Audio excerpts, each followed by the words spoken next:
Drivers, start your engines.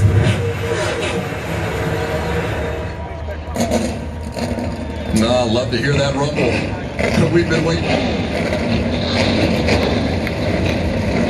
Race fans, the engines have fired. The season is here. The first points-paying race of Speed Weeks presented by Evan Health for the NASCAR World Truck Series is about to roll. Still your best friend, and now your co-pilot.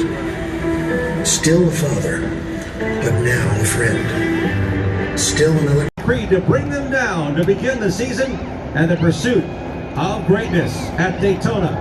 Sauter on the inside, Creed on the outside. Young 21-year-old Chase Purdy will start third. Here we go.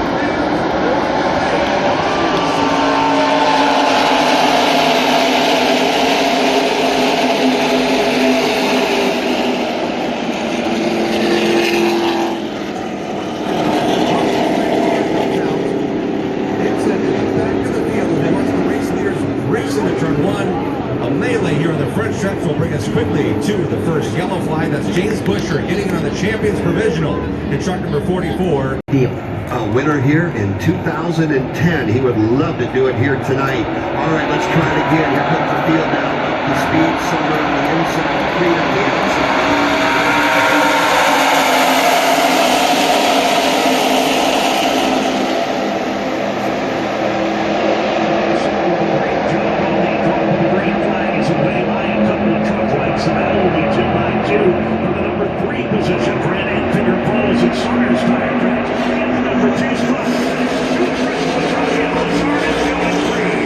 Breakaway now as they work their way up the Daytona stretch for the very first time tonight at Daytona International Speedway. Changed to third.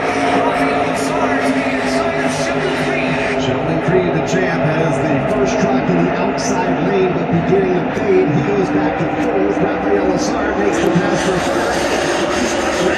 The second spot. Who chases the race leader, Johnny Sauter. That is the inside lane here at Daytona.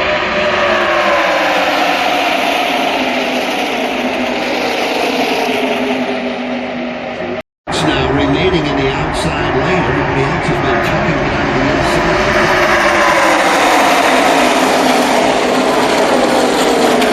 Seconds for station identification on the motor racing.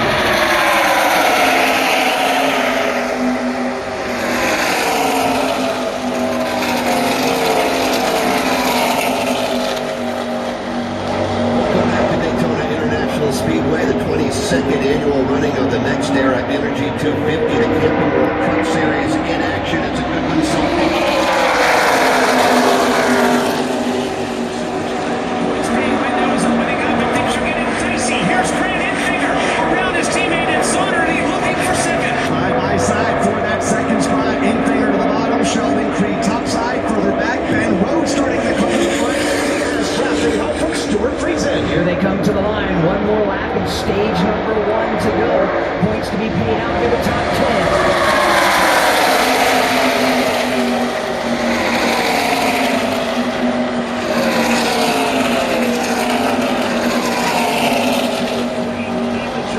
He's side by side for the number 3 position. From the pack, it's Lazard and Grant. Enfinger took a look to the outside just for a brief moment off 2. Will get back in line and stay inside.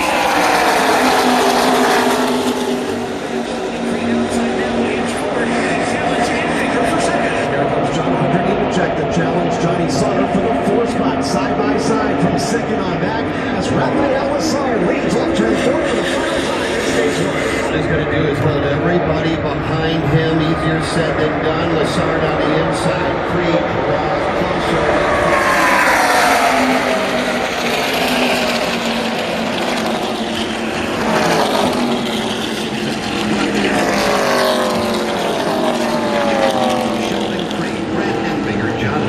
And Johnny Sauter. It is going to be a fuel-only stop as well as adjustments for Ben. He said it's pushing on exit, snapping loose and driving, so he takes a chance. He doesn't. Rookie Chase Purdy just blows by his car.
still on pit road as the crew works to repair some heavy damage on the left front of his truck. Nemechek was in, right rear chassis adjustment, fuel only for him. Race leader Rafael Lessard, fuel, a track bar adjustment as well, and Todd Gilliland in as well, just reporting his truck is really tight on the racetrack. You heard Steve Post call Sheldon Creed the first off the pit lane. However, he will not be the leader. Busted for speeding. Sheldon Creed will restart at the tail end for the start. Pit lane is open. Half of the field is going to stay on the racetrack. The other half is going to make their way down pit road. Haley Deegan leads this parade of trucks. She is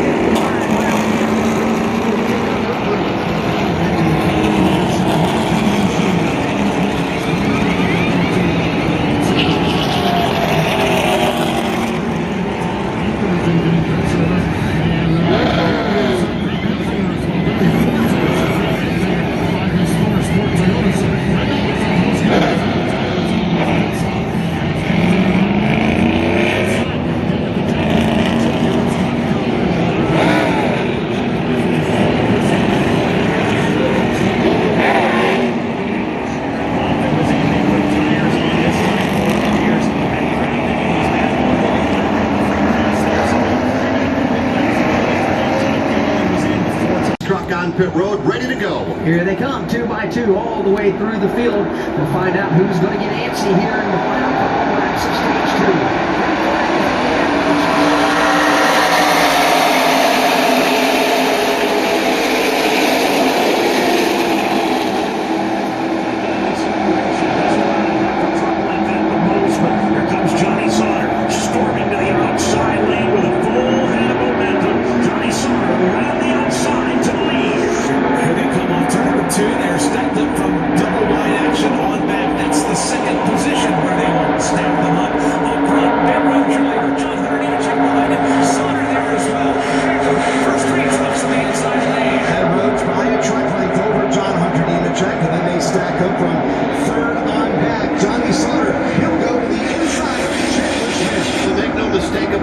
Two trucks are better than one, and John Hunter Nemechek just shoving Ben Rhodes right.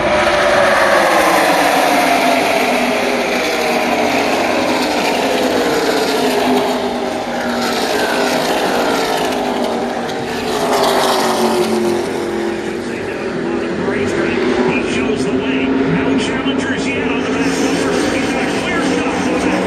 No one taking a shot at Ben Rhodes for that race lead. John Hunter Nemechek will stay in that team formation behind him. First one breakaway as he races the end of the back straightaway. Rafael Lessard, the fourth truck in that line, then they're side by side with Austin Hill and Sheldon Creed at the front of the field. It is Ben Rhodes at the point line. Stepping out of line. They're on the outside lane. Green and white checkered flag is in the air. Stage number 2 is to the line.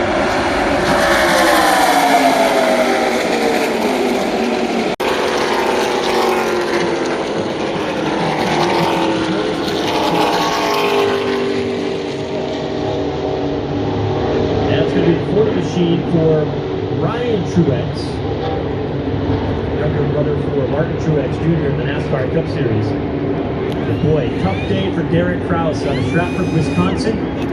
Limping that number 19 down pit lane. Here's another look at it. See what happens as they came up. Yeah, Kraus lost it here. Something may have mechanically broken. There's a lot of stuff that's going on for his race thus far. Spins up the track by himself. We see the number 40 of Truex spinning below before he gets to the number 19. So I'm guessing that truck's got some help from behind as he tried to avoid the crash. He gets just sent by a truck behind him and closing too quickly on him. Everybody rolling up. It is a good high rates of speed to come off.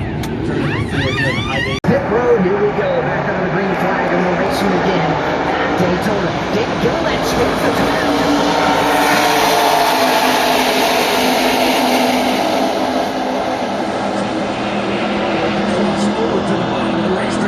Chooses to do so. He will not, as now the Gilliland tandem pushes their way to the front. Dad and David getting drafting help and they will be able to clear the rest of the field. 1 and 2, the Gillilands will run the field to the back straightaway. Side by side battle for third. Zane Smith to the inside. Here comes Grant Enfinger rallying back topside. Now father-son 1-2 at the bottom of the racetrack, led by David Gilliland. Todd tucked up right behind him as Grant Yeah, Mom, grab a camera real quick because you've got Dad leading son as they make their way through the trial across the line.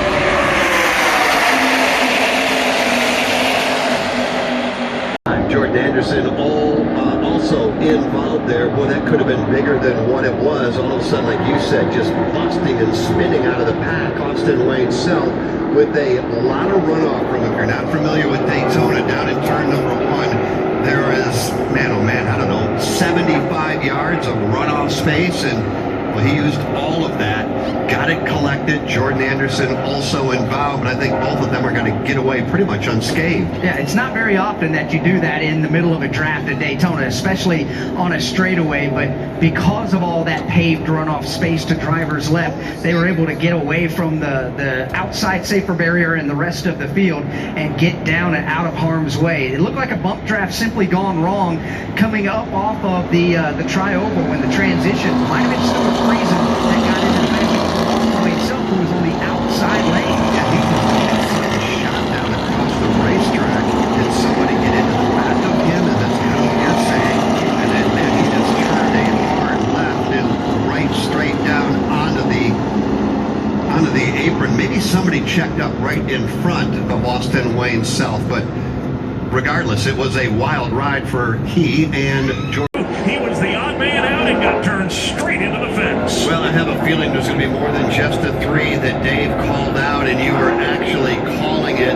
You know, the intensity level is beginning to ramp up, and when that happens, Dave, bad things happen also. No doubt about it. We've not seen a whole lot of 3-wide racing. A couple of the veterans went to the high groove. Todd Gilliland, I think, Jeff, had a thought about pulling up into that extreme high outside lane, then kind of changed his mind, but by then he'd moved far enough up to get 2 lanes going on, 1 lane going above it, and again, 4 wide, not a great idea in turn 2 and 8. Todd Gilliland was in the middle of the racetrack. He saw Johnny Sauter start to go to the outside. He tried to block there, realized the middle lane was going to advance, tried to block there. You can't block them all at Daytona. Todd Gilliland tried and failed. He's going to end up in a smoky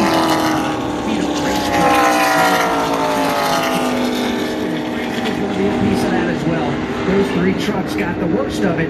A couple of other trucks bounced off of one another, maybe a wrinkle or 2 on the side, but not much else for the other ones. You know, we were talking earlier about how cautions breed cautions. Check is in this crash as well. Others are spinning, crashing, and colliding. About a half a dozen race trucks. Carson Hocevar, Johnny Sauter.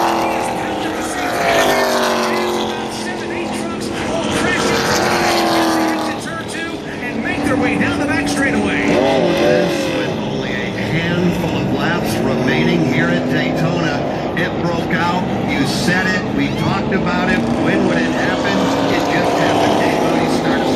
Well, it all got started, and I don't know who got into it, but Timothy Peters was almost down below the double yellow lines, I think trying to get out of trouble as it was breaking out around him. He got hooked in the right rear corner. It turned him straight up the racetrack, head on into the outside safer barrier, and from there on it was just dodgeball. And matter of fact, not many people were very good at dodgeball, as a number of other trucks were collected as they headed for Mike Bagley. Yeah, Rafael Lessard got a piece of that. Tyler Ankrum, Johnny Sauter, Carson Hocevar also got some action in that. Virtually everybody has left the scene, but there are a lot of damaged race trucks and a lot of debris over here on the backstretch. The only truck that is not left the scene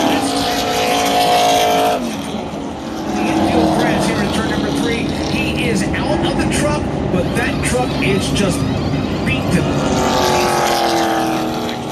That's bad. It is. Big wreck over in the Daytona Silver stretch. That's our 10th caution flag to fly. If you're interested, yes indeed. The record of cautions in this race is 11. There's a 24 truck for Rafael Lessard. Stage winner earlier in the race today on the pit lane. Chandler Smith at swept up in the incident. Austin Hill, Timothy Peters. Here's a look at it. As they came off the corner, you'll see how it unfolds. Chandler Smith here on the front straightaway. First of all, contact with Grant Enfinger on the outside. This is coming on down through the tri-oval where things started off the end of the front straightaway. So a bit of contact there. And then now here it is. Off turn 2, the 25 of Peters, drifting down, but the 51 of Drew Dollar was there. They made contact. Peters, you see him working the steering wheel through the windshield. The truck darted to the right, straight across traffic. That's when it collected everybody. The 16, 13 was involved. Tyler Ankrum took a hard hit at the outside safer barrier as Timothy Peters came across the racetrack in his machine. So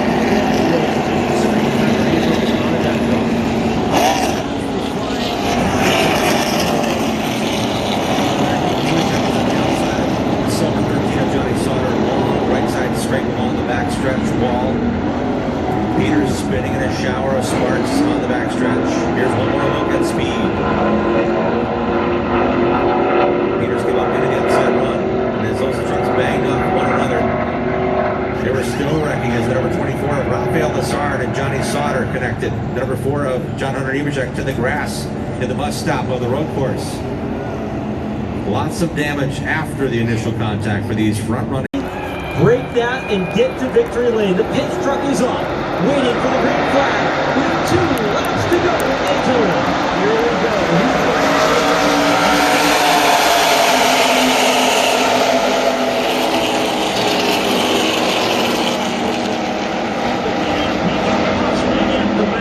Right now, and the results will pay off. He goes to the lead. Crafton now goes to the number 2 spot as they try and regroup in that outside lane.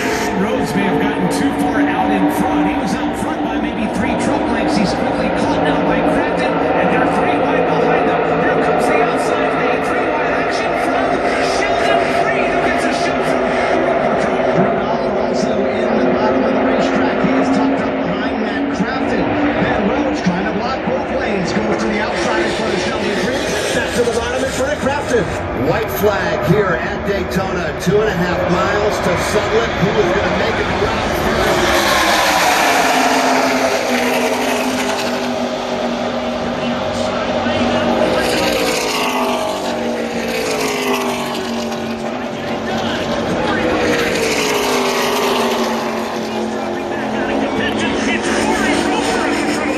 Here comes Cory Roper to the back straightaway. Does anybody have anything for Cory Roper? Ben Rhodes is right there behind him. Well, lost away himself, gets turned further back. He'll spin to the infield. Roper leads to 3. Cory Roper leads by a truck length, but here comes Ben Rhodes. Here comes Matt Crafton trying to line up. Crafton nearly gets the outside wall. They're 3 wide behind him, but Cory Roper leads. Here they come, sparks flying, trucks wrecking. One goes sliding off. Trucks on the flat, they go.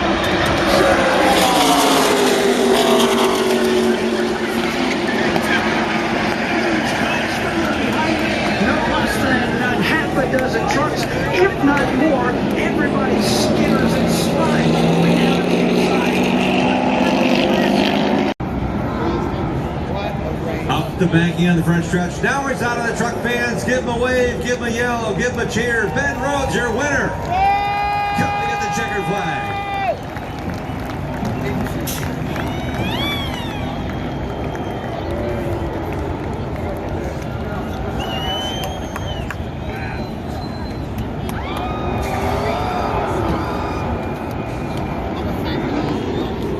Ben Rhodes wins the race. Jordan Anderson for the 2nd year in a row.